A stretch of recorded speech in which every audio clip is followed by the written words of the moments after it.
નમસ્કાર, YNN ન્યૂઝમાં આપનું સ્વાગત છે। સમાચારમાં વાત કરીએ તો વડોદરા કલેક્ટર કચેરી ખાતે વડોદરા એકેડમી એસોસિએશન દ્વારા આવેદનપત્ર આપવામાં આવ્યું હતું, જેમાં વડોદરામાં બેફામ ઉઘાડી લૂંટ ચલાવતી એવી ડમી કન્સેપ્ટ સ્કૂલ તેમજ શાળાની બિલ્ડિંગમાં એક શાળાના સમય સિવાય ચલાવતા કન્સેપ્ટ ક્લાસ પર પ્રતિબંધ મૂકવા બાબતે બેનરો સાથે ભારે સૂત્રોચ્ચાર સાથે કલેક્ટર કચેરી ખાતે આવેદનપત્ર આપવામાં આવ્યું હતું।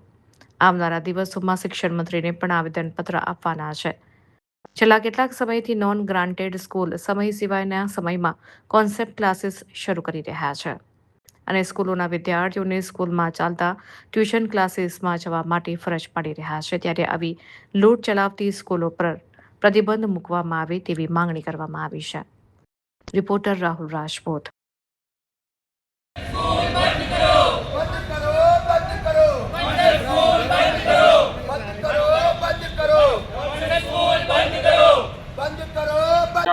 આજરોજ વડોદરા શહેરની કલેક્ટર કચેરી ખાતે Vadodara academic association, Baroda academic association, federation of academic association એના ત્રણેયના સંયુક્ત ઉપક્રમે કલેક્ટરશ્રીને આવેદનપત્ર આપવાનું આયોજન હતું। આ આયોજનમાં વડોદરા શહેર અને સમગ્ર ગુજરાતની અંદર dummy school, concept school, integrated school અને સ્કૂલોમાં ચાલતા કન્સેપ્ટ ક્લાસીસ આના પર પ્રતિબંધ મૂકવો જોઈએ એ હેતુથી અમે એક વીક પહેલાં વડોદરા શહેરના ડીઓ ઓફિસ ખાતે અમે આવેદનપત્ર આપેલું।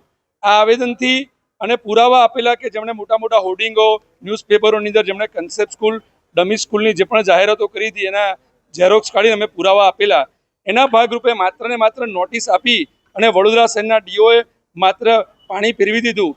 જે હેતુથી અમે આજે કલેક્ટરશ્રીને રજૂઆત કરવા આવ્યા છીએ કે આવા વડોદરા શહેર અને સમગ્ર ગુજરાતમાં ચાલતી સ્કૂલો પર પ્રતિબંધ મૂકવા જોઈએ અને વડોદરા શહેરની ડીઓ ઓફિસને પણ એક નોટિસ આપવી જોઈએ અને એમની પર કડક પગલાં લેવા જોઈએ કે જ્યારે પુરાવા જ મળી ગયા હોય ત્યારે નોટિસ કેમ આ સ્કૂલો પર પ્રતિબંધ નહીં, કેમ આ સ્કૂલોને બંધ કરી દેવી ના જોઈએ।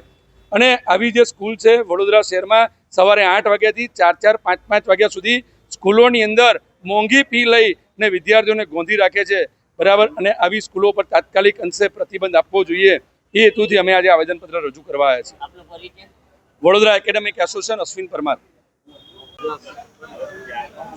આજ રોજ વડોદરા એકેડેમિક એસોસિએશન અને બરોડા એકેડેમિક એસોસિએશનની સાથે હું વિદ્યાર્થી નિખિલ સોલંકી પણ એસોસિએશન સાથે અને ટીચરોના પડખે આવીને ઊભો છું, કારણ કે તમે જુઓ કે કોન્સેપ્ટ સ્કૂલોના નામે એક મોટી લૂંટ ઉઘાડી મૂકી છે આ લોકોએ। અને આખા ગુજરાતની વાત કરીએ તો 89,000 સ્કૂલ ઓલ ઇન્ડિયામાં અને 5,200 સ્કૂલ ગવર્મેન્ટ સ્કૂલ ગુજરાત રાજ્યની અંદર ઓછી થઈ ગઈ છે। એટલે તમે જુઓ કે કોન્સેપ્ટ સ્કૂલના કારણે સીધી અસર ગવર્મેન્ટ સ્કૂલો પર પડે છે અને કોન્સેપ્ટ સ્કૂલના નામે ઉઘાડી લૂંટ સ્કૂલ દ્વારા કરવામાં આવે છે, જેના કારણે જે બાળકો છે એ એક ધોરણ પૂરું કરીને એ લોકોને વેકેશનનો સમય પણ પૂરો નથી મળતો અને તરત બીજા સ્ટાન્ડર્ડમાં એ લોકો સ્કૂલો ચાલુ કરી દે છે અને 8 વાગ્યાથી લઈને 4 વાગ્યા સુધીને આટલા બધા સમય વિદ્યાર્થીઓને ગોંધી રાખે છે, જેના કારણે વિદ્યાર્થીઓને ફેમિલી ટાઈમ પણ મળતો નથી। એટલે આ કોન્સેપ્ટ સ્કૂલોની અંદર મોટી ફીઓ વસૂલ કરવામાં આવે છે, તેની સામે જોઈએ એવું ટીચિંગ પણ મળતું નથી અને વિદ્યાર્થીઓને માનસિક અસર પણ થતો હોય તેવું લાગે છે। માટે આ કોન્સેપ્ટ સ્કૂલો નાબૂદ થવી જોઈએ એ જ માંગ સાથે અમે કલેક્ટરશ્રીને આવેદનપત્ર આપવા માટે આવ્યા છીએ।